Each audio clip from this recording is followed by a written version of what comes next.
एक ओंकार सतनाम करता पुरख निरभउ निर्वैर अकाल मूरत अजूनी सैभं गुर प्रसाद। धन धन गुरु ग्रंथ साहब जी महाराज, धन गुरु गोबिंद सिंह साहब सच्चे पातशाह। नज़र कर दिओ पातशाह दरवेश। कल जदों असी विचार कर रहे सी ते हरनीत जी ने एक बड़ा अच्छा प्रश्न पूछया और यह प्रश्न बहुत समझण वाला भी है। आत्मा दा मन दा की रिश्ता है। हालांकि मैं मन और आत्मा की गल उन्होंने समझाई है, पर मैनू लग्या कि मन की गल कुछ अधूरी होई लगती है। मन का की नेचर है, जिहड़ी गल मैं मन की आप नाल कर रहा हाँ, उहदा गुरबाणी विच की प्रमाण है। गल की है कि एक रूप नाल देखा जाए तो इन्हां थ्योरीज़ नूं अंडरस्टैंड करन दी लोड़ है, और एक रूप नाल अगर नाम अभ्यासी नूं इन्हां थ्योरियां नूं नहीं समझ आंदी तां उस दे च उहदी पड़ताल विच, उहदी भाल विच, उहदी सर्च विच फर्क नहीं पैंदा, क्वालिटी विच फर्क नहीं पैंदा। गल ते मन नूं समझाण दी है कि मन कदों समझ जाए कि उहदा कारज की है और उस विच एक उतर जाए। जीवन विच असी देखते हाँ जिहड़ी चीज़ां मुश्किल दिखदियां ने, कई बार जदों उन्हां नूं आरंभ कर दईए तो इन्नियां मुश्किल नहीं होंदियां। नेचर विच एक लय है। लय तो आप समझो एक मूवमेंट है, एनर्जी मूवमेंट समझ लईए, जिवें समुंदर दीयां लहरां ने। या इहदा आइडियल एग्जाम्पल अगर मैं दियां तो जिहड़ा पंछी हवा दे करंट्स नूं लैके उपर उडारी मारदा है, जितनी देर वो हवा दे करंट्स नूं नहीं पकड़दा उसनूं मेहनत करनी पैंदी है। पर फिर जदों करंट्स नूं पकड़ लैंदा है, हवा दे बहाव नूं समझ लैंदा है, तां उहदी जितनी भी उडारी है उहदे विच शक्ति, एनर्जी नहीं लग रही। उसने नेचर दी मूवमेंट तो अपने वल, नेचर दी मूवमेंट तो ज्ञान ले लिया कि उसनूं किवें वरतना है। कुदरत दे विच एक लय है, एक शक्ति है। जदों मैं उस लय विच आ जांदा हाँ, फिर मेरा करना इतना जरूरी नहीं हो जाता। उस लय दी शक्ति नाल मेरियां बड़ियां मुसीबतां हल हो जांदियां। जिवें कोई अभ्यासी नित बैठण दी आदत पा ले और एक शरीर नूं और मन नूं आदत हो जे मैं नित बैठांगा। जदों उस लय विचों आ गया, फिर वो एक तरह का इनवॉलंटरी एक्शन हो जाता है। उस वेले उस समय शरीर और मन अपने आप जग जाता है। ਇਹਦਾ ਟੈਸਟ करके तुसी देखो, एक हफ्ता अभ्यास करो, एक समय विच इक्को जगह बैठ के करना। अद्धा घंटा सवेरे, अद्धा घंटा शाम नूं। आप तो मैं 7 घंटे की मियाद लैंदा हाँ। यह 7 घंटे तुसी भुल जाओ कि आप दे जीवन का हिस्सा है। यह 7 घंटे असी इस अभ्यास विच बैठ जाइए, जदों होर लोग सानू तंग ना करन, साडे उस वेले सानू परेशान ना करन या छेड़न ना, और मन नूं उतार दईए अभ्यास विच। आप 7 दिन बाद अपनी मन की बनत नूं फिर स्टडी करना, नेचर ऑफ माइंड नूं स्टडी करना। और हफ्ते बाद जिहड़ी एक्टिविटी पहले दिन शक्ति लै रही सी, हफ्ते बाद उतना नहीं लेगी। एक लय है जीवन विच। इस लय नूं पकड़ना और जान लेना कई बार जीवन का बड़ा सहयोग कर दिंदी है। ਸ਼ੁਰੂਆਤ ਵਿੱਚ ਵਿਘਨ ਦਿਖਦੇ ਨੇ, ਮੁਸੀਬਤਾਂ ਦਿਖਦੀਆਂ ਨੇ, ਪਰ ਫਿਰ ਜਦੋਂ ਉਸ ਕਾਰਜ ਵਿੱਚ ਅਸੀਂ ਉਤਰਦੇ ਹਾਂ ਫਿਰ ਉਹ ਉਸ ਤਰ੍ਹਾਂ ਨਹੀਂ ਨਜ਼ਰ ਆਉਂਦੇ। ਹਰਨੀਤ ਵੀਰ ਦੀ ਜਿਹੜੀ ਕੱਲ੍ਹ ਦੀ ਗੱਲ ਹੈ, ਉਸ ਤੋਂ ਮੈਨੂੰ ਥੋੜ੍ਹੀ ਪਰੇਸ਼ਾਨੀ ਹੋਈ। ਮੈਨੂੰ ਲੱਗਿਆ ਕਿ ਮਨ ਦੀ ਗੱਲ ਅਧੂਰੀ ਹੋਏਗੀ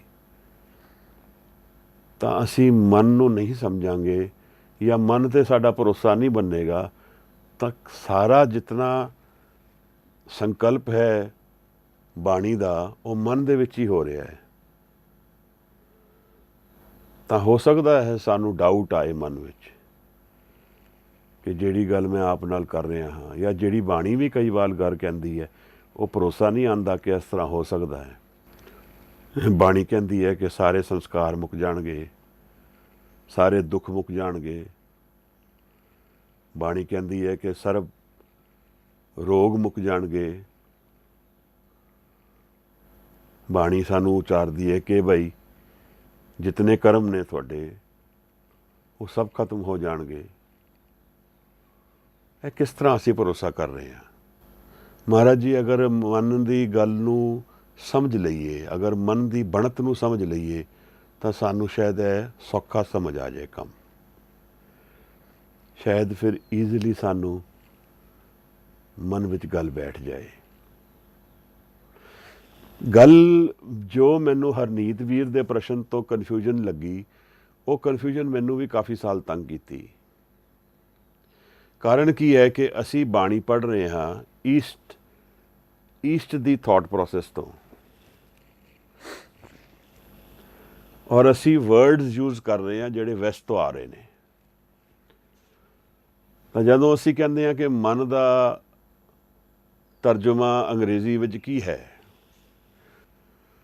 ਮਨ ਦਾ ਤਰਜਮਾ ਅੰਗਰੇਜ਼ੀ 'ਚ ਕੀ ਹੈ, ਤਾਂ ਬਾਣੀ ਕਹੇਗੀ, ਅਸੀਂ ਕਹਾਂਗੇ ਮਾਈਂਡ। ਇੱਥੇ ਧੋਖਾ ਹੈ।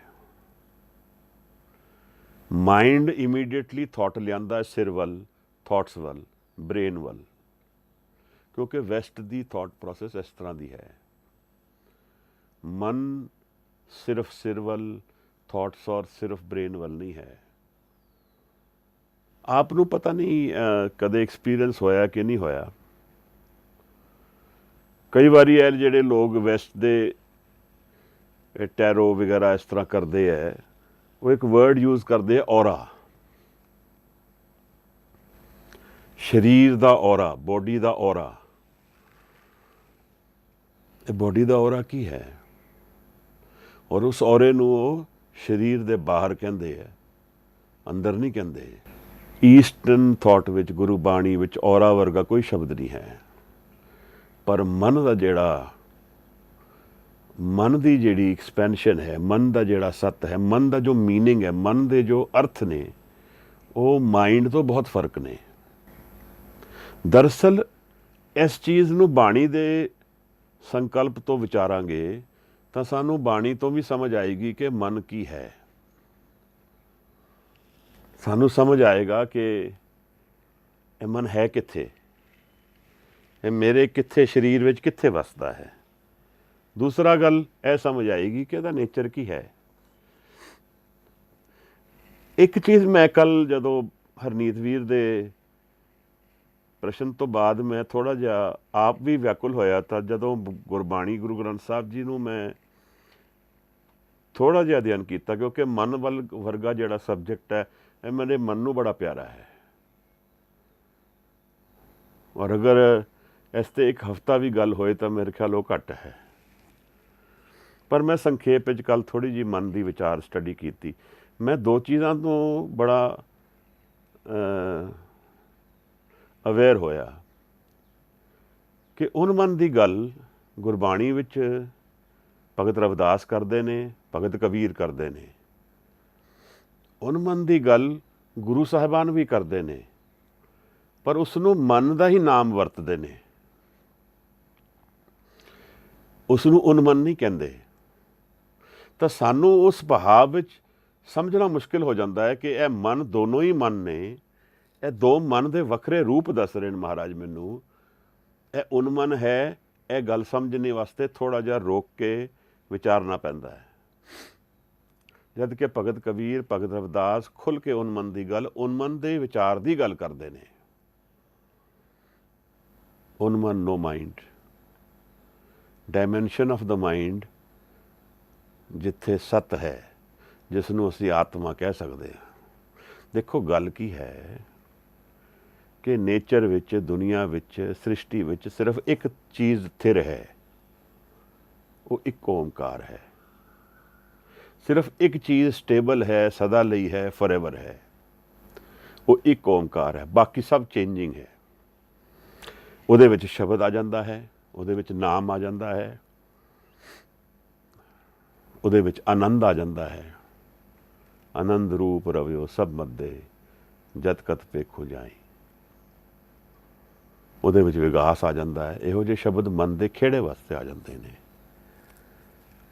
ਸਮਝਣ ਦੀ ਗੱਲ ਹੈ ਕਿ ਮੇਰੇ ਮਨ ਦਾ ਇੱਕ ਹਿੱਸਾ ਹੈ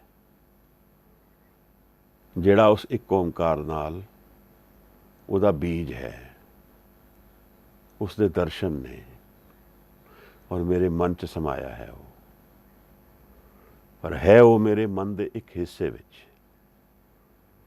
ਮੇਰਾ ਦੂਜਾ ਹਿੱਸਾ ਜਿਹੜਾ ਹੈ ਉਹ ਵਿਕਾਰਾਂ ਤੋਂ ਭਰਿਆ ਹੈ, ਸੰਸਕਾਰਾਂ ਤੋਂ ਭਰਿਆ ਹੈ, ਮੈਂ ਔਰ ਮੇਰੀ ਈਗੋ ਤੋਂ ਡਿਫਾਈਨਡ ਹੈ। ਹੋ ਸਕਦਾ ਹੈ ਆਪ ਨੂੰ ਥੋੜ੍ਹੀ ਜਿਹੀ ਇਹਦੇ 'ਚ ਮੁਸ਼ਕਿਲ ਆ ਰਹੀ ਹੋਏ, ਕਿਉਂਕਿ ਇਹ ਜਿਹੜੇ ਨੇਚਰ ਆਫ ਮਨ ਦੀ ਗੱਲ ਤੋਂ ਬਾਣੀ ਨਾਲ ਸਾਂਝ ਪਾਣੀ, ਇਹ ਬਹੁਤ ਸ਼ਾਇਦ ਲੋਕ ਨਹੀਂ ਕਰਦੇ ਹਨ। ਹਾਲਾਂਕਿ ਮੈਨੂੰ ਲੱਗਦਾ ਕਰਨਾ ਬਹੁਤ ਜ਼ਰੂਰੀ ਹੈ, ਕਿਉਂਕਿ ਸਾਰੇ ਐਕਸਪੀਰੀਐਂਸਿਸ ਬਾਣੀ ਦੇ ਮਨ ਦੇ ਵਿੱਚੋਂ ਹੀ ਆਣੇ ਹਨ।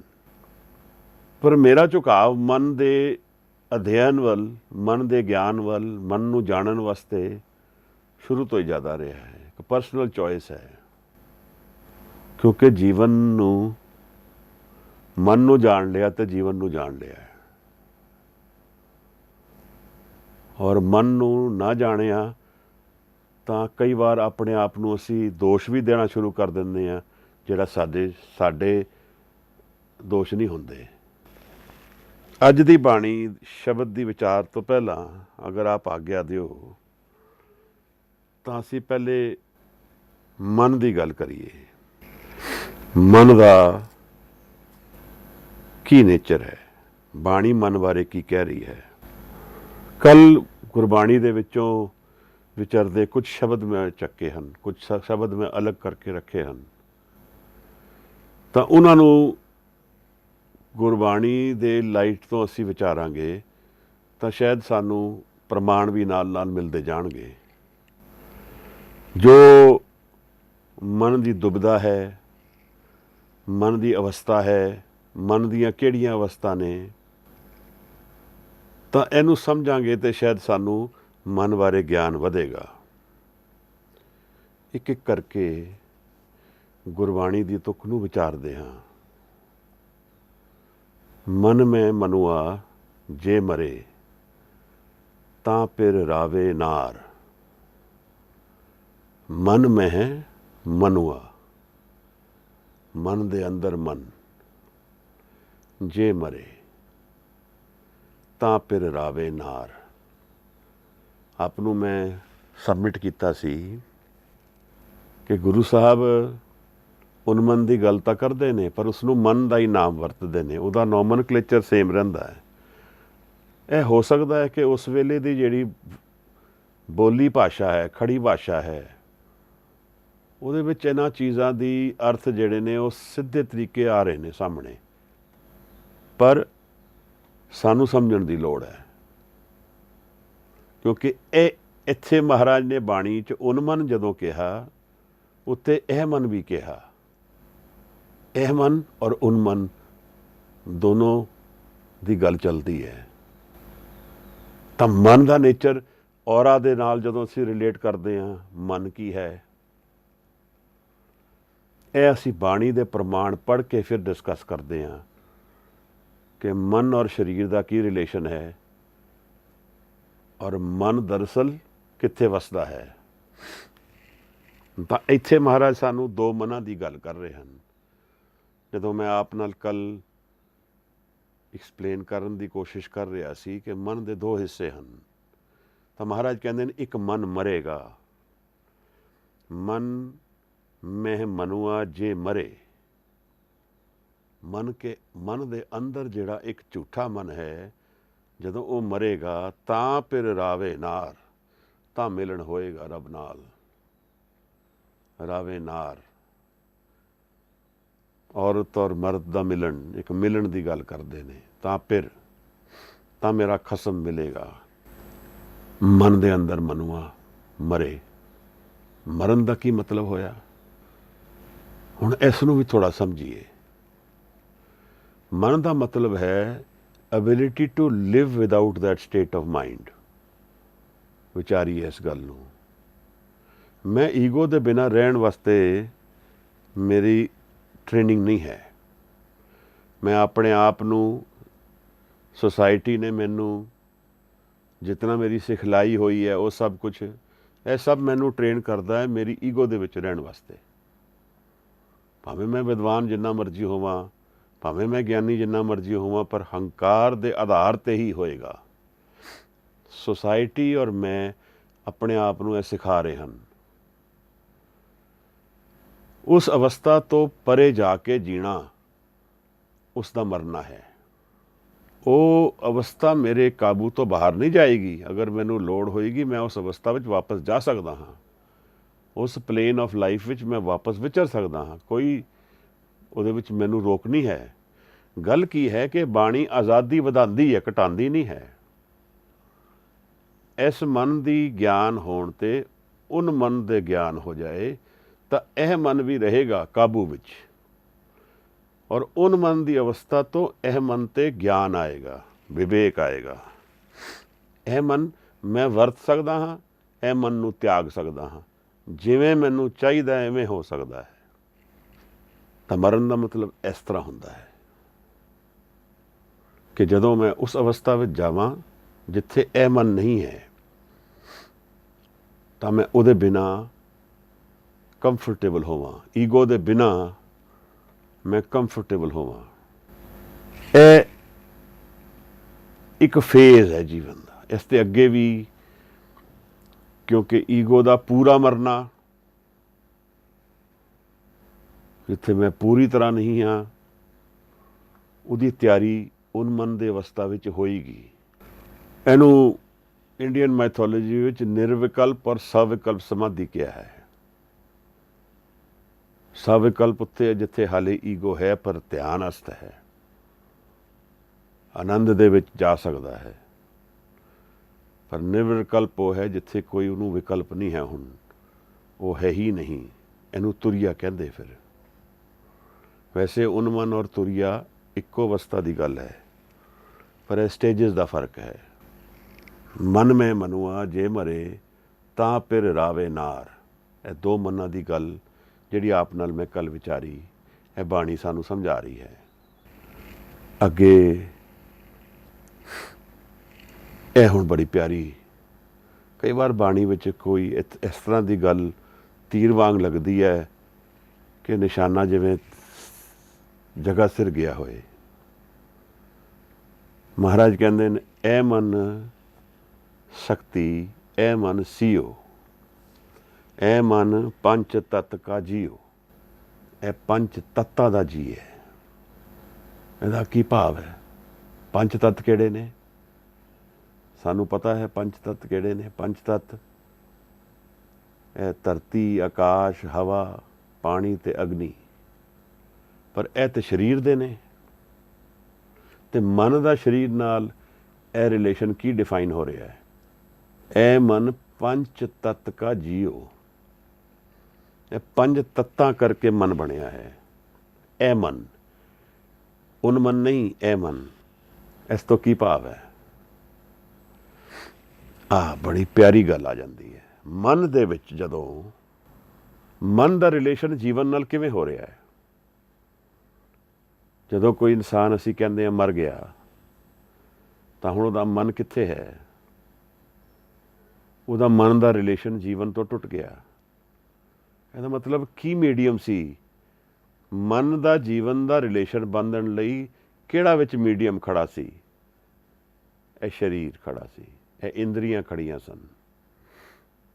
ਇਹਨਾਂ ਇੰਦਰੀਆਂ ਕਰਕੇ ਸ਼ਬਦ ਤਾਂ ਉਹ ਵੀ ਮੈਨੂੰ ਮਿਲੇਗਾ, ਮੈਂ ਕੱਲ ਨਹੀਂ ਢੂੰਡ ਪਾਇਆ, ਪਰ ਉਹ ਵੀ ਬੜਾ ਪਿਆਰਾ ਸ਼ਬਦ ਹੈ ਜਿੱਥੇ ਸਾਹਿਬ ਨੇ ਇੰਦਰੀਆਂ ਦੀ ਗੱਲ ਸਮਝਾਈ ਹੈ ਕਿ ਚੋਰ ਹਨ। ਹੈ ਤਾਂ ਇਹ ਮਨ ਦਾ ਐਕਸਪੀਰੀਅੰਸ ਜੀਵਨ ਨਾਲ ਸਰੀਰ ਕਰਕੇ ਹੈ।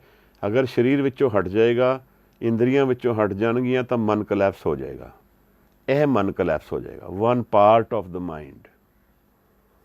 ਆਤਮਾ ਨਹੀਂ ਕਲੈਪਸ ਹੋਏਗੀ, ਉਨ ਮਨ ਨਹੀਂ ਕਲੈਪਸ ਹੋਏਗਾ, ਉਹ ਸਦਾ ਰਹੇਗਾ। ਤਾਂ ਮਹਾਰਾਜ ਕੀ ਕਹਿੰਦੇ ਨੇ?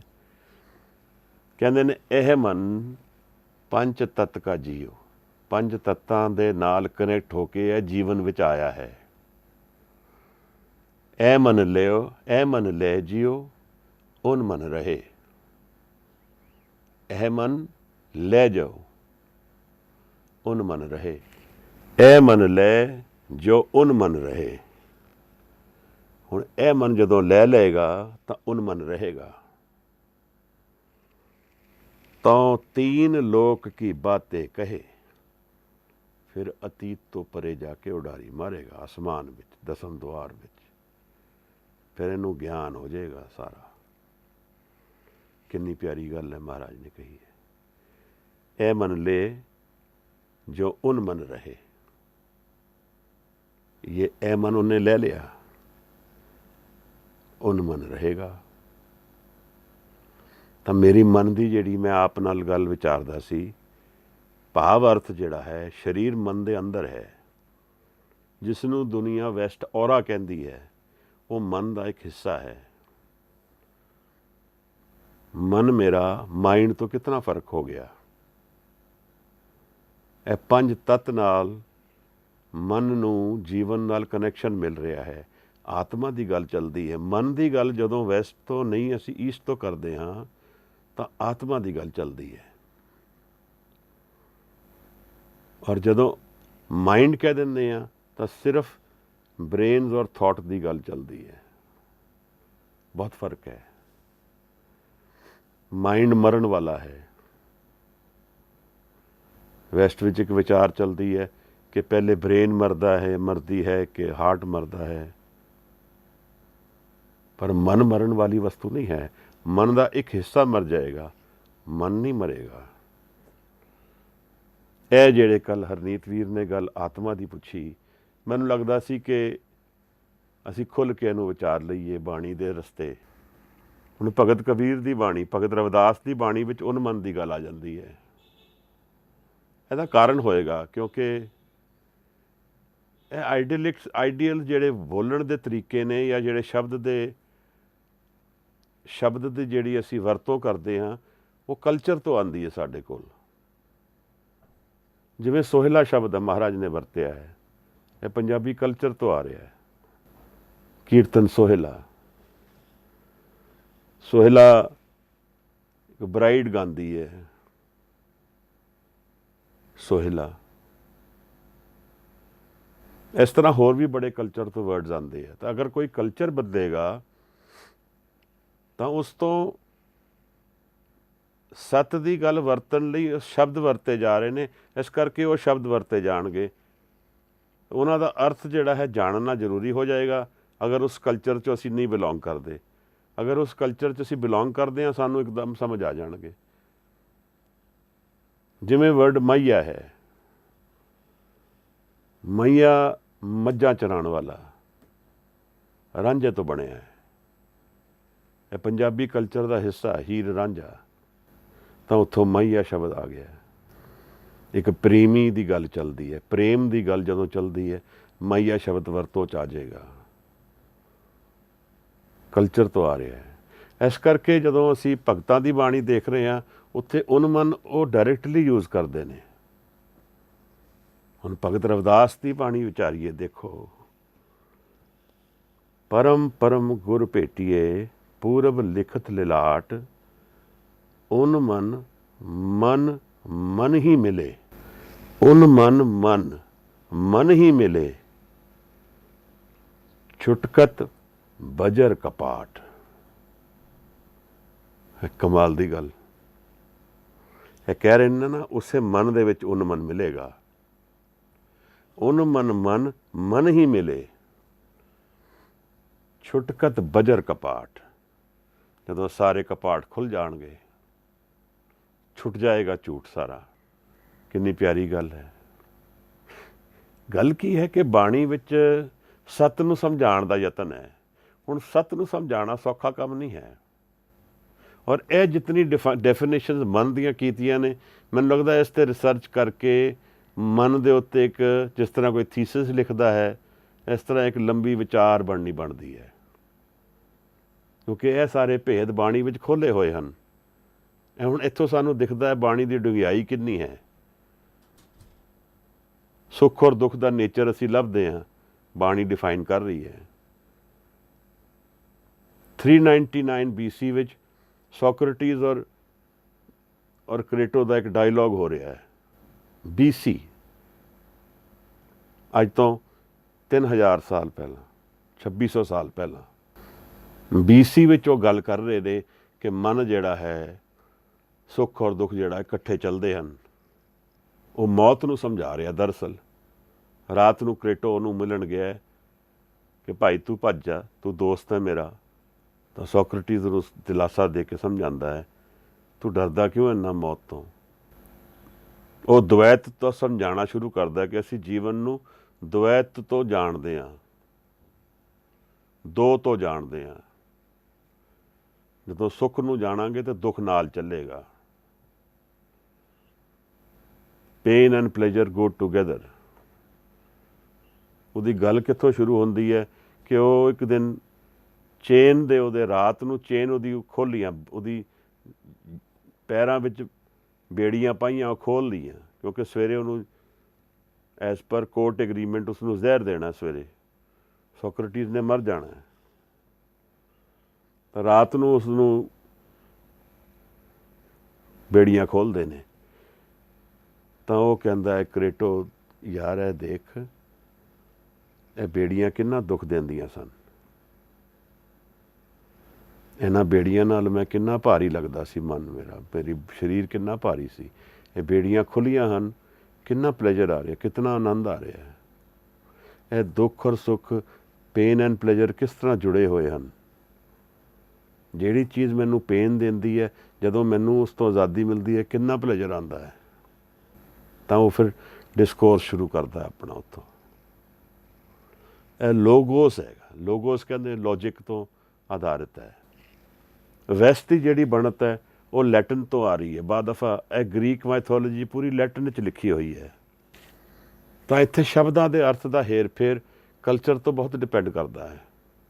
ਕਈ ਵੀਰ ਸਾਡੇ ਪਾਲੀ ਡਾਇਲੈਕਟ ਤੋਂ ਬਾਣੀ ਨੂੰ ਸਮਝਣ ਦੀ ਕੋਸ਼ਿਸ਼ ਕਰਦੇ ਹੈ। ਬਹੁਤ ਪਿਆਰਾ ਯਤਨ ਹੈ। ਪਾਲੀ ਭਾਸ਼ਾ ਸੀ ਜਦੋਂ ਬੁੱਧ ਸੀਗਾ। ਗੌਤਮ ਬੁੱਧ ਦੀ ਸਾਰੀ ਗੱਲ ਪਾਲੀ 'ਚ ਹੋਈ ਹੈ। ਹਾਲਾਂਕਿ ਧਮਾਪਦਾ ਜਿਹੜਾ ਹੈ ਉਹ ਸੰਸਕ੍ਰਿਤ ਵਿੱਚ ਲਿਖਿਆ ਹੈ। ਉਹਦੇ ਵਿੱਚ ਵੀ ਭੇਦ ਆਏਗਾ, ਕਿਉਂਕਿ ਕਲਚਰਲੀ ਡਿਫਰੈਂਟ ਹੈ। ਸੰਸਕ੍ਰਿਤ ਦਾ ਕਲਚਰ ਫਰਕ ਹੈ ਔਰ ਪਾਲੀ ਦਾ ਕਲਚਰ ਫਰਕ ਹੈ।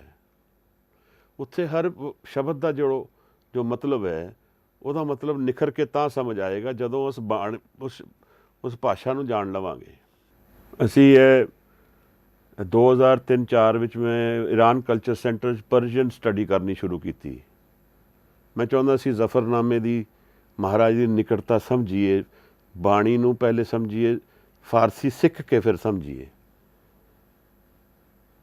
ਤਾਂ ਮੈਂ ਉੱਥੇ ਦੇਖਿਆ, ਉੱਥੇ ਬੜੇ ਹਿਸਟਰੀ ਦੇ ਸਟੂਡੈਂਟਸ ਆਉਂਦੇ ਹੈ। ਫਾਰਸੀ ਦੇ ਸਟੂਡੈਂਟ ਫਾਰਸੀ ਨੂੰ ਪੜ੍ਹਨ ਵਾਸਤੇ ਕਿਉਂ ਆਉਂਦੇ? ਕਿਉਂਕਿ ਮੁਗਲ ਰਿਕਾਰਡ ਸਾਰਾ ਫਾਰਸੀ 'ਚ ਹੈ। ਅਕਸ, ਸਿਜਰਾ, ਇਹ ਸਭ ਪਰਸ਼ੀਅਨ ਵਰਡਸ ਨੇ। ਤਾਂ ਜਿਹੜਾ ਮੁਗਲ ਰਿਕਾਰਡ ਅਗਰ ਸਟੱਡੀ ਕਰਨੇ ਹੋਣ, ਹਿਸਟਰੀ ਸਟੱਡੀ ਕਰਨੀ ਹੋਏ, ਤਾਂ ਉਹਨਾਂ ਨੂੰ ਪਰਸ਼ੀਅਨ ਜਾਣਨਾ ਜ਼ਰੂਰੀ ਹੈ।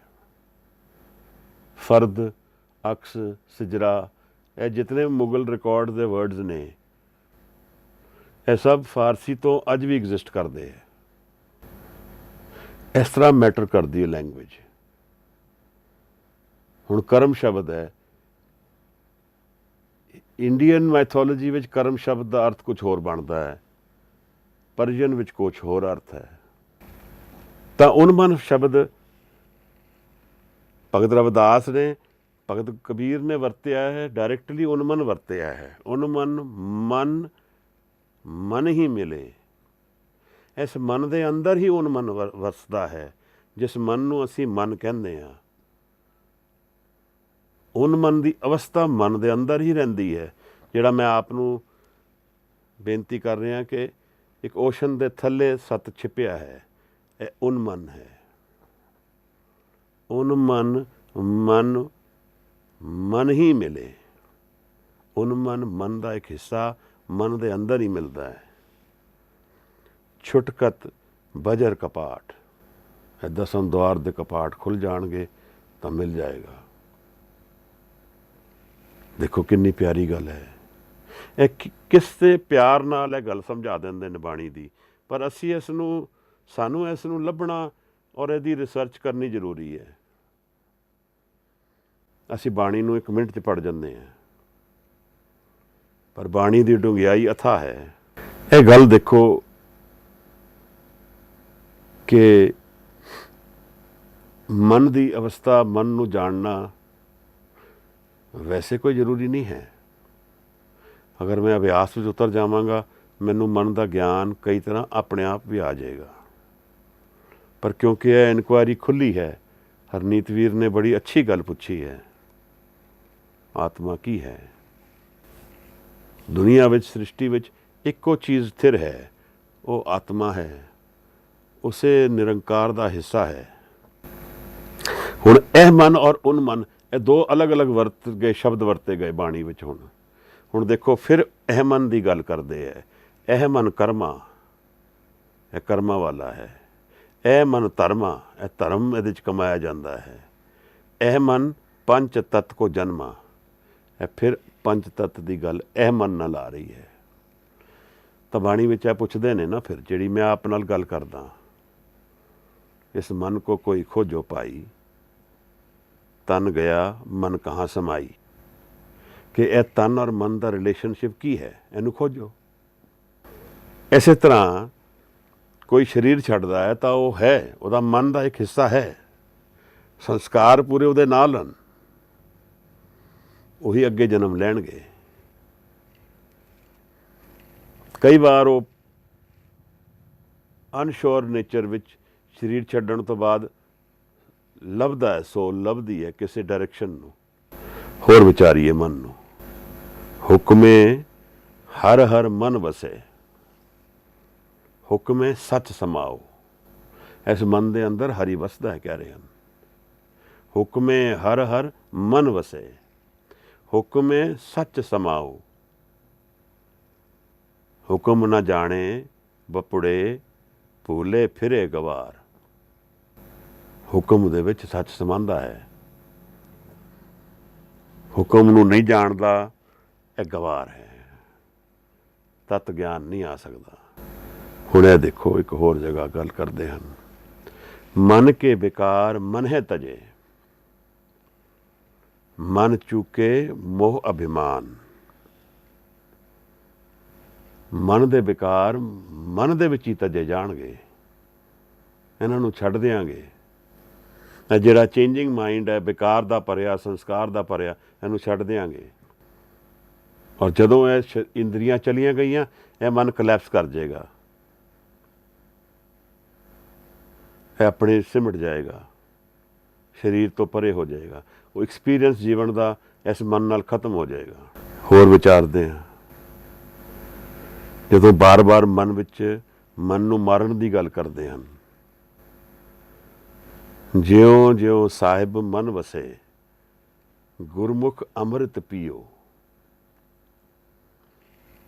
ਜਿਉਂ ਜਿਉਂ ਸਾਹਿਬ ਮਨ ਵਸੇ, ਸਾਹਿਬ ਮੇਰਾ ਮਨ ਦੇ ਵਿੱਚ ਵਸਦਾ ਹੈ। ਗੁਰਮੁਖ ਅੰਮ੍ਰਿਤ ਪੀਓ। ਗੁਰਮੁਖ ਜਿਹੜਾ ਹੈ ਉਹ ਅੰਮ੍ਰਿਤ ਪੀਂਦਾ ਹੈ, ਉਸ ਮਨ ਵਿੱਚ ਵਸਿਆ ਅੰਮ੍ਰਿਤ ਪੀਂਦਾ ਹੈ। ਤਾਂ ਜਦੋਂ ਅਸੀਂ ਗੱਲ ਕਰਦੇ ਹਾਂ ਜਪਜੀ ਸਾਹਿਬ ਦੀ, ਤਿੱਥੇ ਘੜੀਏ ਸੁਰਤ ਮਨ ਮਤ ਮਨ ਬੁੱਧ, ਤਾਂ ਇਸ ਮਨ ਨੂੰ ਘੜਾਂਗੇ ਤੇ ਬੁੱਧ ਹੋ ਜਾਏਗਾ। ब्रह्म ज्ञान बना ले, अवस्था प्राप्त कर लेगा। मेरे मन गुर शब्दी सुख होए। हुण मन की अवस्था है, एक मन तो दूसरे मन विच गुर शब्द की लोड़ है। ਇੱਥੇ ਜਦੋਂ अगर कोई कहता है कि बाणी ਨੂੰ सिर्फ विचार ਲੈਂਦੇ ਆ, सिर्फ बाणी ਨੂੰ विचार लिया, ਤਾਂ ਉਹ ਮਨ ਦੀ ਅਵਸਥਾ ਕਿਧਰੋਂ ਆਏਗੀ? ਸ਼ਬਦ ਦਾ ਅਭਿਆਸ ਨਹੀਂ ਕਰਾਂਗੇ, ਟ੍ਰਾਂਸੈਂਡ ਨਹੀਂ ਕਰ ਪਾਵਾਂਗੇ। ਕਿਹੜਾ ਮੀਡੀਅਮ ਹੈ ਇਸ ਮਨ ਤੋਂ ਉਸ ਮਨ ਲਈ ਜਾਣ ਲਈ, ਇਸ ਮਰਨ ਨੂੰ ਮਾਰਨ ਲਈ? ਇਹ ਮਨ ਭਗਤੀ ਰਤਿਆ, ਸੱਚ ਬਾਣੀ ਨਿਜ ਥਾਓ। ਭਗਤੀ ਨਾਲ ਜਦੋਂ ਰਚ ਗਿਆ ਇਹ ਮਨ, ਤਾਂ ਇਹਦੀ ਬਣਤ ਉਨਮਨ ਹੋ ਗਈ। ਫਿਰ ਇਹ ਸੱਚ ਬਾਣੀ ਨਿਜ ਥਾਓ, ਫਿਰ ਇਹ ਦਸਮ ਦੁਆਰ ਵਿੱਚ ਪਹੁੰਚ ਗਿਆ। ਇਹ ਦਸਮ ਦੁਆਰ ਮਨ ਦਾ ਹਿੱਸਾ ਹੈ। ਦਸਮ ਦੁਆਰ ਦੀ ਗੱਲ ਗੁਰਬਾਣੀ ਵਿੱਚ ਕਈ ਵਾਰ ਕੀਤੀ ਹੈ, ਆਨੰਦ ਸਾਹਿਬ ਵਿੱਚ ਵੀ ਮਹਾਰਾਜ ਨੇ ਕੀਤੀ ਹੈ। ਫਿਰ ਨਿਜ ਥਾਓ, ਥਿਰ ਘਰ, ਆਸਮਾਨ, ਇਹ ਸਾਰੇ ਸਿਮਲੀ ਵਰਡਸ ਨੇ। अलग अलग कल्चर तो अलग अलग वर्ड वरते जा रहे हैं, मतलब एक ही है। मन मेरे गुर शरनी, गुर शरण आवे ता निर्मल होए। गुर दे शब्द विच शरण आए, शब्द नाल घड़िया जाए तां निर्मल होएगा। और जदों नाम विच डूंगा उतर गया तां इस मन नूं छड्ड देगा, थॉट्स खत्म हो जाणगियां, ਇਹ ਮਨ नहीं रहेगा। गुर प्रसादी मन वसे, मल हौमे जाए समाए। गुर प्रसादी मन वसे, गुर प्रसाद मिल गया तो मन विच वस गया, उन्मन हो गया है। मल हौमे जाए समाए, हौमे तो परे चला गया। ਇਹ मन की अवस्था की अलग अलग गल महाराज ने करिया ने। मन भूखा भूखा मत करो, मन भूखा भूखा मत करे, मत तू करे पुकार। ਇਹ ਜਿਹੜੀ ਕੱਲ ਆਪ ਨਾਲ ਮੈਂ ਸ਼ੇਅਰ ਕਰਦਾ ਸੀ, ਇਨਕੰਪਲੀਟਨੈਸ, ਮੈਂ ਕੰਪਲੀਟ ਨਹੀਂ ਹਾਂ। ਇਹੀ ਗੱਲ ਮਹਾਰਾਜ ਕਹਿ ਰਹੇ ਆ, ਭੁੱਖਾ ਭੁੱਖਾ, ਮੈਨੂੰ ਭੁੱਖ ਨਹੀਂ ਮੁੱਟੀ ਮੇਰੀ, ਮੈਂ ਭੁੱਖਾ ਹਾਂ। ਇਹ ਮਨ ਕਰਦਾ ਹੈ। ਇਸ ਮਨ, ਜਿਹੜਾ ਮਨ ਅਸੀਂ ਜਾਣਦੇ ਹਾਂ, ਉਹਦੀ ਅਵਸਥਾ ਇਸੇ ਤਰ੍ਹਾਂ ਹੈ, ਕਿਉਂਕਿ ਉਹ ਪੂਰਾ ਇਨਕੰਪਲੀਟ ਹੈ, ਉਹ ਤ੍ਰਿਪਤ ਨਹੀਂ ਹੈ, ਨਾਮ ਨਹੀਂ ਹੈ ਉੱਥੇ। ਪਰ ਸਮਝਾ ਰਹੇ ਹਨ ਮਨ ਨੂੰ ਕਿ ਕਰਨ ਦੀ ਲੋੜ ਨਹੀਂ ਹੈ, ਇਹ ਸੱਤ ਦੀ ਅਵਸਥਾ ਨਹੀਂ ਹੈ ਜਿੱਥੇ ਬੈਠੇ ਹੋ ਅਸੀਂ। ਮਨ ਰੇ ਗ੍ਰਹਿ ਹੀ ਮਹੇ ਉਦਾਸ, ਮਨ ਰੇ ਗ੍ਰਹਿ ਹੀ ਮਾਹੇ ਉਦਾਸ। ਗ੍ਰਹਿ ਹੀ, ਘਰ ਹੀ, ਉਦਾਸ ਜਦ ਤੱਕ ਪੂਰਨ ਨਹੀਂ ਹੁੰਦਾ, ਸ਼ਬਦ ਦਾ ਗਿਆਨ ਨਹੀਂ ਹੁੰਦਾ। ਕਹਿ ਰਹੇ ਨੇ ਮਨ ਵਿੱਚ ਉਦਾਸੀ ਰੱਖਣੀ ਹੈ। ਸੱਚ ਸੰਜਮ ਕਰਨੀ ਸੋ ਕਰੇ, ਗੁਰਮੁਖ ਹੋਏ ਪ੍ਰਗਾਸ। ਸੱਚ ਦਾ ਸੰਜਮ ਕਰੀਏ ਤਾਂ ਮਨ ਵਿੱਚ ਪ੍ਰਗਾਸ ਹੋ ਜਾਏਗਾ। ਗੁਰ ਕੇ ਸ਼ਬਦ ਮਨ ਜੀਤੀਏ, गुर के शब्द मन जीतिए, गत मुक्त घरे मह पाए। शब्द नाल मन जित्तिया जाता है। यही गल मैं आप नाल कल विचारदा सी कि एक विरज चाहिदा है पार जाण लई। गुर के शब्द मन जीतिए, मन जित्तिया गया, झूठा मन गिर गया, सच्चा मन आ गया। गत मुक्त घरे में पाए, घर विच ही पाया मैं, मुक्ति घर विच ही पा ली, गति पा ली। ਇਹ ਗੱਲ ਮਨ ਦੀ ਚੱਲਦੀ ਹੈ। ਦੇਖੋ ਬਾਣੀ ਵਿੱਚ ਮੋਟਾ ਮੋਟਾ ਕੱਲ ਮੈਂ ਜੋ ਦੇਖਿਆ 5 ਤੋਂ 6000 ਵਾਰੀ ਮਨ ਦੀ ਅਲੱਗ-ਅਲੱਗ ਸ਼ਬਦ ਮਨ मीनिंग करके आ रहे ने। मतलब 3 ਤੋਂ 4 ਵਾਰ ਹਰ ਪੰਨੇ ਵਿੱਚ ਆ ਜਾਣਗੇ। एक तरह समझिए तो हर शब्द विच मन वरत्या जा रहा है, क्योंकि मन और नाम की खेड डूंगी है। मन माहे मन में माणक लाल नाम, रतन पदार्थ हीर। ਮਨ ਵਿੱਚ ਜਵਾਹਰ ਨੇ, ਰਤਨ ਨੇ, ਮਨ ਵਿੱਚ ਉਹ ਟ੍ਰੈਜਰਸ ਨੇ, ਉਹ ਵੈਲਥ ਹੈ ਜਿਹੜੀ ਦੁਨੀਆ ਵਿੱਚ ਨਹੀਂ ਲੱਭਣੀ ਕਿਧਰੇ, ਉਹ ਮਨ ਦੇ ਐਕਸਪੀਰੀਅੰਸ ਦੇ ਵਿੱਚ ਹੈ। ਗੁਰ ਪ੍ਰਸਾਦੀ ਦੁਬਦਾ ਮਰੇ, ਮਨੁਆ ਅਸਥਿਰ ਸੰਧਿਆ ਕਰੇ ਵਿਚਾਰ। ਗੁਰ ਪ੍ਰਸਾਦੀ ਦੁਬਦਾ ਮਰੇ, ਦੁਬਦਾ ਮਨ ਦੀ ਮਰ ਗਈ, ਦਵੈਤ ਦਾ ਮਨ ਮਰ ਗਿਆ ਗੁਰ ਪ੍ਰਸਾਦ ਨਾਲ। ਮਨੁਆ ਮਨ ਫਿਰ ਵੀ ਹੈ, ਦੇਖੋ ਮਨੁਆ ਅਸਥਿਰ, ਅਸਥਿਰ ਕਰਕੇ ਮਨ ਥਿਰ ਹੋ ਗਿਆ। ਹੁਣ ਸੰਧਿਆ ਕਰੇ ਵਿਚਾਰ, ਉਸ ਸ਼ਬਦ ਦੀ, ਉਸ ਆਨੰਦ ਦੀ ਵਿਚਾਰ ਵਿੱਚ ਲੀਨ ਹੋ ਗਿਆ। ਇਹ ਗੱਲ ਮਨ ਦੀ ਚਲਦੀ ਹੈ। ਦੇਖੋ ਗੁਰਮੁਖ ਐ ਮਨ ਜੀਵਤ ਮਰੇ, ਸੱਚ ਰਹੇ ਲਿਵ ਲਾਏ। ਹੁਣ ਬਾਰ-ਬਾਰ ਬਾਣੀ ਵਿੱਚ ਮਨ ਦੇ ਮਰਨ ਦੀ ਗੱਲ ਚੱਲਦੀ ਹੈ।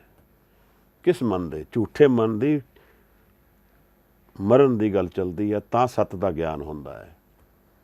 ਗੁਰਮੁਖ ਇਹ ਮਨ ਜੀਵਤ ਮਰੇ, ਗੁਰਮੁਖ ਦੇ ਜੀਵਨ ਵਿੱਚ ਇਹ ਮਨ ਜਿੰਦਿਆਂ ਜੀ ਮਰ ਜਾਂਦਾ ਹੈ। ਸੱਚ ਰਹੇ ਲਿਵ ਲਾਏ, ਫਿਰ ਉਹ ਸੱਚ ਦੇ ਵਿੱਚ ਲਿਵ ਲਗਾਉਂਦਾ ਹੈ, ਸੱਚ ਦੇ ਵਿੱਚ ਦਰਸ਼ਨ ਕਰਦਾ ਹੈ, ਸੱਚ ਦੇ ਵਿੱਚ ਜੀਵਨ ਬਿਤਾਉਂਦਾ ਹੈ। ਨਾਨਕ ਇਸ ਮਨ ਕੀ ਮਲ ਇਉਂ ਉਤਰੇ, ਹਉਮੈ ਸ਼ਬਦ ਜਲਾਏ। ਇਹ ਜਲਾਏ ਸ਼ਬਦ ਦਾ ਮੀਨਿੰਗ ਐਵੇਂ ਨਹੀਂ ਹੈ, ਝੂਠ ਨੂੰ ਜਲਾ ਦਿੱਤਾ ਹੈ, ਉਸ ਭੱਠੀ ਦੇ ਅੰਦਰ ਜਲਾ ਦਿੱਤਾ ਹੈ। ਇੱਕ ਸਰੀਰ ਦੇ ਅੰਦਰ ਵੀ ਭੱਠੀ ਹੈ, ਅਗਨੀ ਹੈ। ਉਸ ਤਪ ਦੇ ਅੰਦਰ, ਅਭਿਆਸ ਦੇ ਤਪ ਵਿੱਚ ਜਲਾ ਦਿੱਤਾ ਉਸ ਨੂੰ। ਨਾਨਕ ਇਸ ਮਨ ਕੀ ਮਲ ਇਉਂ ਉਤਰੇ, ਹਉਮੈ ਸ਼ਬਦ ਜਲਾਏ। ਹਉਮੈ ਨੂੰ ਸ਼ਬਦ ਜਦੋਂ ਜਲਾ ਦਿੰਦਾ ਹੈ ਤਾਂ ਮਨ ਦੀ ਮਲ ਉਤਰ ਜਾਂਦੀ ਹੈ। ਮੇਰਾ ਮਨ ਦਾ ਔਰ ਮੇਰਾ ਕੀ ਰਿਸ਼ਤਾ ਹੈ? ਮੈਂ ਕਿਉਂ ਮਨ ਵਿੱਚ ਬਾਰ-ਬਾਰ ਨਾਮ ਅਭਿਆਸ ਦੀ ਗੱਲ ਅਸੀਂ ਕਰਦੇ ਹਾਂ? ਇਹਦਾ ਕੀ ਸੱਤ ਨਾਲ ਰਿਲੇਸ਼ਨਸ਼ਿਪ ਹੈ? ਮੇਰੀ ਆਤਮਾ ਔਰ ਮਨ ਦਾ ਕੀ ਵਾਸਤਾ ਹੈ? ਆਪ ਨਾਲ ਇਹ ਵਿਚਾਰ ਚੱਲਦੀ ਹੈ। ਦੇਖੋ ਇਹ ਫਿਰ ਇੱਥੇ ਕਰਦੇ ਆ, ਇਹ ਮਨ ਮਰੇ ਦਾਰੂ ਜਾਣੇ ਕੋਏ। ਇਹ ਮਨ ਮਰੇ ਦਾਰੂ ਜਾਣੇ ਕੋਏ, ਮਨ ਸ਼ਬਦ ਮਰੇ ਬੂਝੇ ਜਨ ਸੋਏ। ਇਹ ਮਨ ਮਰੇ ਦਾਰੂ ਜਾਣੇ ਕੋਏ। ਇਹ ਮਨ ਜਦੋਂ ਮਰ ਗਿਆ ਤਾਂ ਦਵਾ ਮਿਲ ਗਈ ਮੈਨੂੰ। ਇਹ ਮਨ ਉਨਮਨ ਨਹੀਂ, ਉਨਮਨ ਕਦੇ ਨਹੀਂ ਮਰਦਾ ਹੈ। ਉਨਮਨ ਆਤਮਾ ਹੈ। ਇਹ ਹੁਣ ਸਮਝਾਉਣ ਲਈ ਵਰਡਸ ਨੇ, ਬਟ ਐਕਸਪੀਰੀਅੰਸ ਹੈ ਇਹਦਾ ਕੋਈ, ਮੈਨੂੰ ਨਹੀਂ ਹੈ, ਪਰ ਜਿਨ੍ਹਾਂ ਨੂੰ ਹੈ ਉਹਨਾਂ ਨੂੰ ਇਹ ਸਾਰਾ ਗਿਆਨ ਹੈ। ਉਹਨਾਂ ਨੇ ਉਨਮਨ ਅਵਸਥਾ ਨੂੰ ਜਦੋਂ ਜਾਣ ਲਿਆ ਤਾਂ ਮੌਤ ਫਤਿਹ ਹੋ ਗਈ। ਸਰੀਰ ਜਾਏਗਾ, ਮਨ ਕਲੈਪਸ ਹੋਏਗਾ, ਪਰ ਉਨਮਨ ਵਿੱਚ ਹਾਜ਼ਰ ਹੈ। ਉਸ ਨੂੰ ਉਨਮਨ ਦੀ ਅਵਸਥਾ ਦਾ ਗਿਆਨ ਹੈ। ਜਿਸ ਨੂੰ ਉਨਮਨ ਦੀ ਅਵਸਥਾ ਦਾ ਗਿਆਨ ਨਹੀਂ, ਉਹ ਐਸੇ ਮਨ ਵਿੱਚ ਰਹੇਗਾ ਜਿਸ ਮਨ ਨੂੰ ਇਹ ਮਨ ਕਹਿੰਦੇ। ਇਹ ਕਲੈਪਸ ਹੋ ਕੇ ਇਹ ਫਿਰ ਵਿਚਰੇਗਾ, ਆਪਣੀ ਹੋਰ ਲੱਭੇਗਾ, ਕਿਸ ਤਰ੍ਹਾਂ ਮੈਂ ਅੱਗੇ ਕਿੱਥੇ ਜਾਣਾ ਹੈ, ਕਿਹੜੀ ਜ਼ੋਨ 'ਚ ਮੇਰਾ ਅਗਲਾ ਜਨਮ ਹੈ। ਕਿਉਂਕਿ ਮਨ ਆਪਣੀ ਕੰਪਲੀਟਨੈਸ ਲੱਭਦਾ ਹੈ, ਭੁੱਖਾ ਕਰੀ ਫਿਰਦਾ ਹੈ। ਉਸਨੂੰ ਲੋੜ ਹੈ, ਉਸਨੂੰ ਕਿਸੇ ਪਦਾਰਥ ਦੀ ਲੋੜ ਹੈ ਕੰਪਲੀਟਨੈਸ ਫੀਲ ਕਰਨ ਵਾਸਤੇ। ਤਾਂ ਮਹਾਰਾਜ ਕਹਿੰਦੇ ਨੇ ਇਹ ਮਨ ਮਰੇ, ਇਹ ਮਨ ਮਰ ਜਾਏਗਾ। ਦਾਰੂ ਜਾਣੇ ਕੋਏ, ਇਸ ਨੂੰ ਦਾਰੂ ਜਾਣੋ। ਮਨ ਸ਼ਬਦ ਮਰੇ ਬੂਝੇ ਜਨ ਸੋਏ। ਇਸ ਕਰਕੇ ਸ਼ਬਦ ਗੁਰੂ ਹੈ, ਕਿਉਂਕਿ ਸ਼ਬਦ ਝੂਠੇ ਮਨ ਨੂੰ ਮਾਰਦਾ ਹੈ ਔਰ ਸਾਨੂੰ ਸੱਤ ਨਾਲ ਜੋੜਦਾ ਹੈ। ਉਨਮਨ ਦੀ ਅਵਸਥਾ ਦਾ ਸ਼ਬਦ ਨਾਲ ਵਾਸਤਾ ਹੈ, ਸ਼ਬਦ ਨਾਲ ਵਾਹ ਹੈ। ਪਰ ਇਸ ਗੱਲ ਤੋਂ ਅਸੀਂ ਥੋੜ੍ਹਾ ਇਹ ਵੀ ਸਮਝੀਏ ਕਿ ਗੁਰੂ ਗ੍ਰੰਥ ਸਾਹਿਬ ਮਹਾਰਾਜ ਦੀ ਜਿਹੜੀ ਕੰਪਾਈਲੇਸ਼ਨ ਹੈ, ਇਹ ਉੱਤਮ ਸਪਿਰਿਚੁਅਲ ਡਿਸਕੋਰਸ ਚੱਲਦਾ ਹੈ, ਅਧਿਆਤਮ ਦਾ ਉੱਤਮ ਡਿਸਕੋਰਸ ਚੱਲਦਾ ਹੈ। ਇਹ ਐਵੇਂ 10 ਮਿੰਟ 'ਚ ਪੜ੍ਹ ਕੇ ਜਪਜੀ ਖਤਮ ਕਰਨ ਵਾਲੀ ਗੱਲ ਨਹੀਂ ਹੈ। ਇਹ ਪੂਰਾ ਜੀਵਨ ਵਿੱਚ ਅਗਰ ਜਪਜੀ ਸਮਝ ਆ ਜੇ, ਸਮਝ ਲਈਏ ਕਿ ਕਿੱਥੇ ਪਹੁੰਚ ਗਏ ਹਾਂ। ਇਹਨਾਂ ਸ਼ਬਦਾਂ ਨਾਲ ਵੈਸੇ ਹੀ ਵਾਹ ਪਾਉਣਾ ਹੈ ਜਿਵੇਂ ਯਾਰੀ ਪਾਉਂਦੇ ਹਾਂ। ਇਹ ਟੁਰਦੇ ਫਿਰਦੇ ਸਾਨੂੰ ਗਿਆਨ ਦਿੰਦੇ ਰਹਿੰਦੇ ਹਨ। ਇਸ ਭਾਵ ਵਿੱਚ ਅਗਰ ਦੇਖਿਆ ਜਾਏ ਤਾਂ ਗੁਰੂਆਂ ਦੀ ਜਿਹੜੀ ਦੇਣ ਹੈ ਸਾਨੂੰ, ਇਹ ਯੂਨੀਕ ਦੇਣ ਹੈ। ਜਿਸ ਚੀਜ਼ ਨੂੰ ਅੱਜ ਦੁਨੀਆ ਲੱਭਦੀ ਹੈ, ਲੋਕ ਅਲੱਗ-ਅਲੱਗ ਤਰੀਕੇ ਨਾਲ ਲੈਕਚਰ ਦਿੰਦੇ ਹੈ, ਕਈ ਚੀਜ਼ਾਂ ਸਿਖਾਈ ਫਿਰਦੇ ਹੈ, ਇਹ ਗਿਆਨ ਸਾਰਾ ਸਾਨੂੰ ਕਿਸ ਤਰ੍ਹਾਂ ਹਾਜ਼ਰ ਹੋਇਆ ਹੈ। ਕੱਲ੍ਹ ਵੀਰ ਨੇ ਇੱਕ ਬੜੀ ਪਿਆਰੀ ਗੱਲ ਚਲਾਈ ਹੈ, ਪਰ ਮੈਨੂੰ ਵੀ ਲੱਗਿਆ ਕਿ ਅਧੂਰਾ ਗਿਆ ਹੈ। ਇਹ ਮਨ ਬਾਰੇ ਕਨਫਿਊਜ਼ਡ ਹੈ ਹਰਨੀਤ, ਪਰ ਮੈਨੂੰ ਵੀ ਚੰਗਾ ਲੱਗਿਆ ਕਿ ਚਲੋ ਅੱਜ ਮਨ ਨਾਲ ਵਾਹ ਪਾਈਏ। ਗੁਰਬਾਣੀ ਵਿੱਚ ਮਨ ਦੀ ਕੀ ਗੱਲਾਂ ਹੋ ਰਹੀਆਂ ਹਨ, ਪਰ ਇੱਕ ਵਾਰ ਸਮਝ ਆ ਜੇ ਤਾਂ ਮਨ ਨੂੰ ਸਮਝਾਉਣਾ ਕਿੱਥੇ ਹੈ। ਕਦੇ ਮਨ ਇੱਕ ਓਮਕਾਰ ਵਿੱਚ ਸਮਝ ਕੇ ਸ਼ਬਦ ਦੇ ਧਿਆਨ 'ਚ ਬੈਠ ਗਿਆ, ਉੱਥੇ ਸਮਝ ਗਿਆ, ਉਹ ਤਾਂ ਅੱਗੇ ਗਿਆ ਹੀ ਨਹੀਂ। ਕਿਹੜਾ ਮਨ ਸੁਖਮਨੀ ਵਿੱਚੋਂ ਮੰਨ ਗਿਆ, ਕਿਹੜਾ ਮਨ ਜਪਜੀ 'ਚੋਂ ਮੰਨ ਗਿਆ, ਕਿਹੜਾ ਮਨ ਆਨੰਦ ਸਾਹਿਬ ਤੋਂ ਮੰਨ ਗਿਆ, ਕਿੱਥੇ ਮੰਨ ਗਿਆ ਮਨ ਕਿ ਮੈਂ ਹੁਣ ਲੀਨ ਹੋਣਾ ਹੈ ਸ਼ਬਦ ਵਿੱਚ। ਅਸਲ ਗੱਲ ਇੱਥੇ ਹੈ। ਮੈਨੂੰ ਕਈ ਵਾਰ ਐਕਸਪੀਰੀਅੰਸ ਜੀਵਨ ਦੇ ਇਸ ਤਰ੍ਹਾਂ ਹੋਏ ਕਿ ਸਮਝ ਨਹੀਂ ਆਉਂਦੀ ਸੀ ਕਿ ਉਸ ਵੇਲੇ ਹੋਇਆ ਕੀ ਹੈ। ਸਾਡੇ ਕੋਲ ਇੱਕ ਬੀਬੀ ਉੱਥੇ ਆਉਂਦੀ ਸੀ, ਇੱਕ ਸੇਵਾ ਕਰਦੀ ਸੀ, 3:30 4 ਵਜੇ ਰਾਤ ਨੂੰ ਆ ਕੇ। ਉਹ ਸਵੇਰੇ ਜਦੋਂ ਮੱਝਾਂ ਦਾ ਦੁੱਧ ਕੱਢ ਕੇ ਮੱਖਣ ਕੱਢਦੇ ਤੇ ਕੱਚੀ ਲੱਸੀ ਬਣਦੀ ਉਹਦੇ 'ਚੋਂ। ਜਦੋਂ ਮੱਖਣ ਕੱਢਦੇ ਆ ਤਾਂ ਪਾਣੀ ਨਿਕਲਦਾ ਹੈ। ਦੈਟਸ ਵੈਰੀ ਥਿਓਰੇਪੈਟਿਕ, ਬੜਾ ਹੀਲਿੰਗ ਹੁੰਦਾ ਉਹ। ਤਾਂ ਅਭਿਆਸ ਦੇ ਵਿੱਚ ਬੈਠਣ ਵਿੱਚ ਉਸ ਨੂੰ ਵਰਤਣਾ ਅੱਛਾ ਲੱਗਦਾ ਸੀ। ਮੈਂ ਤਾਂ ਖੈਰ ਘੱਟ ਵਰਤਦਾ ਸੀ, ਪਰ ਬਜ਼ੁਰਗਾਂ ਨੂੰ ਉਹਦੀ ਲੋੜ ਹੁੰਦੀ ਸੀ। ਉਹ ਰਾਤੀ 3 ਵਜੇ ਆ ਕੇ ਦੇ ਕੇ ਜਾਂਦੇ, ਉਹਦਾ ਪਤਾ ਨਹੀਂ ਕੀ ਨੇਮ ਸੀ। ਤਾਂ ਉਹਨੇ ਮੈਨੂੰ ਕਿਹਾ ਕਿ ਦੇਖੋ ਰਾਤ ਨੂੰ 3 ਵਜੇ ਮੈਂ ਆਉਂਦੀ ਹਾਂ, ਪਿਛਲੇ ਰਸਤੇ ਤੋਂ ਦਰਵਾਜ਼ਾ ਤੁਸੀਂ ਖੋਲ੍ਹਣਾ ਹੈ। ਤਾਂ ਰੋਜ਼ 3 ਵਜੇ ਆ ਕੇ ਦਰਵਾਜ਼ਾ ਖੋਲ੍ਹਣਾ, ਰੋਜ਼ 3 ਵਜੇ ਆ ਕੇ ਉਸਨੇ। ਮੈਨੂੰ ਨਹੀਂ ਕੋਈ ਗੱਲ ਸਮਝ ਆਈ, ਪਰ ਲੱਗਿਆ ਇਸ ਤਰ੍ਹਾਂ ਕੁਛ ਐਕਸਪੀਰੀਅੰਸਿਸ ਵਿੱਚ ਕਿ ਇਹ ਜਿਹੜੀ ਬੀਬੀ ਹੈ, ਇਹਨੂੰ ਅਧਿਆਤਮ ਦਾ ਗਿਆਨ ਬੜਾ ਡੂੰਘਾ ਹੈ। ਹੁਣ ਤੁਸੀਂ ਦੇਖੋ, ਇੱਕ ਘਰ ਵਿੱਚ ਇੱਕ ਬੀਬੀ ਹੈ, ਉਹਨੇ ਬਾਣੀ ਦੀ ਕੋਈ ਬਹੁਤੀ ਵਿਚਾਰ ਨਹੀਂ ਕੀਤੀ, ਪਰ ਮਨ ਕਿਧਰੇ ਖੜ ਗਿਆ, ਅਭਿਆਸ ਵਿੱਚ ਪਹੁੰਚ ਗਈ ਕਿਧਰੇ। ਇਹ ਜਿਹੜੇ ਨਿੱਤ ਦਾ ਅਭਿਆਸ ਹੈ, ਇਹ ਬੜਾ ਵੈਲਿਊ ਰੱਖਦਾ ਹੈ। ਕਿਉਂਕਿ ਅਗਰ ਅਸੀਂ 2 ਦਿਨ ਕੁਛ ਅਭਿਆਸ ਕਰਾਂਗੇ, ਤੀਜੇ ਦਿਨ ਗਿਰ ਜਾਏਗਾ, ਫਿਰ ਉਹਦਾ ਜੋ ਟਰਾਂਸਫਰਮੇਸ਼ਨ ਮਨ ਦੀ ਆਉਣੀ ਹੈ, ਜੋ ਚੇਂਜ ਮਨ ਵਿੱਚ ਆਉਣਾ ਹੈ, ਉਹ ਨਹੀਂ ਆ ਪਾਉਂਦਾ। ਅਸੀਂ 2 ਦਿਨ ਕੁਛ ਉਡਾਰੀ ਮਾਰਦੇ ਹਾਂ, ਤੀਜੇ ਦਿਨ ਫਿਰ ਗਿਰ ਜਾਂਦੇ ਹਾਂ। ਇੱਥੇ ਸੰਗਤ ਮੈਟਰ ਕਰਦੀ ਹੈ ਕਿ ਨਿੱਤ ਦਾ ਅਭਿਆਸ ਹੋਏ। ਮਨ ਨੂੰ ਮਨਾਉਣਾ ਹੈ, ਮਨ ਨੂੰ ਡੇਗਣਾ ਹੈ, ਝੂਠੇ ਮਨ ਨੂੰ ਸੱਤ ਦੇ ਮਨ ਨਾਲ ਵਾਹ ਪਾਉਣਾ ਹੈ। ਇਹ ਇੱਕ ਬੜਾ ਕਮਿਟਡ ਐਕਸਰਸਾਈਜ਼ ਹੈ। ਇਹਦੇ ਲਈ ਸਹਾਰਾ ਚਾਹੀਦਾ ਹੈ, ਨਾਲ ਸ਼ਬਦ ਦਾ ਸਹਾਰਾ ਚਾਹੀਦਾ ਹੈ, ਸੰਗਤ ਦਾ ਚਾਹੀਦਾ ਹੈ, ਸੰਤੋਖ ਦਾ ਐਟੀਟਿਊਡ ਚਾਹੀਦਾ ਹੈ, ਭੁੱਖ ਚਾਹੀਦੀ ਹੈ ਸੱਤ ਦੀ, ਪਦਾਰਥ ਦੀ ਨਹੀਂ, ਸੱਤ ਦੀ ਭੁੱਖ। ਅਸੀਂ ਸਮਝੀਏ ਮਨ ਨੂੰ ਬਾਣੀ ਦੇ ਜ਼ਰੀਏ, ਬਾਣੀ ਕੀ ਕਹਿ ਰਹੀ ਮਨ ਬਾਰੇ, ਸ਼ਬਦ ਦੀ ਗੱਲ ਨਾਲ ਕਰਦੇ ਹਨ। ਆਈਏ ਇੱਕ ਹੋਰ ਸ਼ਬਦ ਵਿਚਾਰਦੇ ਮਹਾਰਾਜ ਦਾ। ਮਨ ਝੂਠਾ ਜਮ ਜੋਹਿਆ, ਮਨ ਝੂਠਾ ਜਮ ਜੋਹਿਆ, ਅਵਗੁਣ ਚੱਲੇ ਨਾਲ। ਇਹ ਮਨ ਝੂਠਾ ਹੈ, ਜਮ ਜੋਗਾ ਹੈ, ਐਸੇ ਨੂੰ ਜਮ ਮਾਰੇਗਾ। ਮਨ ਮੇਹ ਮਨ ਉਲਟੋ, ਮਨ ਮੇਹ ਮਨ ਉਲਟੋ ਮਰੇ, ਮਨ ਮੇਹ ਮਨ ਉਲਟੋ ਮਰੇ, ਜੇ ਗੁਣ ਹੋਵੇ ਨਾਲ। ਮਨ ਦੇ ਅੰਦਰ ਦਾ ਜਿਹੜਾ ਮਨ ਹੈ, ਉਲਟਾ ਮਰ ਗਿਆ। ਜੇ ਗੁਣ ਹੋਵੇ ਨਾਲ, ਗੁਣ ਕਿਹੜਾ? ਸ਼ਬਦ ਹੋਏ ਨਾਲ।